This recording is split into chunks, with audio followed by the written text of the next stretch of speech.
Hello বন্ধুরা, তোমরা সবাই কেমন আছো? আশা করছি তোমরা সবাই খুব খুব ভালো আছো। তো আমার খুদে পড়াশুনোর ঘরে তোমাদের সবাইকে মোস্ট ওয়েলকাম। তো চলো, আজকে আমি যে বিষয়টা নিয়ে আলোচনা করতে এসেছি, তো সেই বিষয়টা নিয়ে আলোচনা করা যাক। তো যেটা এখানে বলা হয়েছে যে বাংলায় ও ইংরাজিতে 5টা আঙুলের নামকরণ। কি 5টা আঙুলের নামকরণ? তো ফার্স্টে আমরা বাংলা জানবো, তারপরে গিয়ে আমরা ইংলিশটাকে জানবো। তো চলো আগেই আমরা বাংলাটাকে জেনে নিই। তো ফার্স্টেই যেটা আছে সেটা হচ্ছে কি বিদ্যা আঙুল। কি আছে প্রথমেই? আমি জানি আমার খুদে পড়াশুনো ঘরে অনেক বাচ্চারাই জানে না এই 5টা আঙুলের নাম। তো অবশ্যই আজকের পর থেকে, এই ভিডিওটা দেখার পর থেকে অবশ্যই তোমরা জেনে নিও 5টা আঙুলের বাংলা নাম প্লাস তার সাথে ইংরাজি নাম। আমি দুটোই একসাথে ডিসকাস করে দিচ্ছি।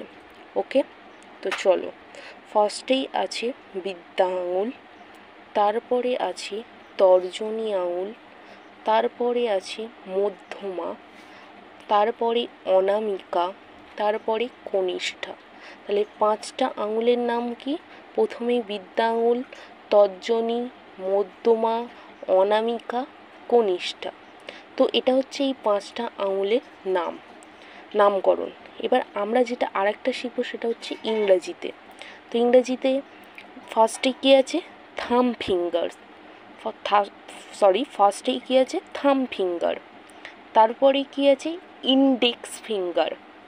তারপরে কী আছে? Middle finger. তারপরে আছে রিং ফিঙ্গার। তারপরে আছে লিটল ফিঙ্গার। তো এই হলো 5টা ইংরাজিতে নামকরণ। তো আবার বলে দিই, এই হলো থাম ফিঙ্গার, তারপরে ইন্ডেক্স ফিঙ্গার, তারপরে মিডিল ফিঙ্গার, মিডিল মানে কি? মধ্যমা, দেখো উপরেই লেখা আছে। তো তারপরে কি আছে? রিং ফিঙ্গার, তারপরে আছে লিটল ফিঙ্গার। তো আশা করছি তোমরা এই নামগুলো অবশ্যই আমার খুদে বন্ধুরা তোমরা মুখস্থ করে ফেলবে। আমার ভরসা আছে, আশা আছে, অবশ্যই তোমরা মুখস্থ করে ফেলো। তো আজকে এইটুকুনি। Bye bye, tata.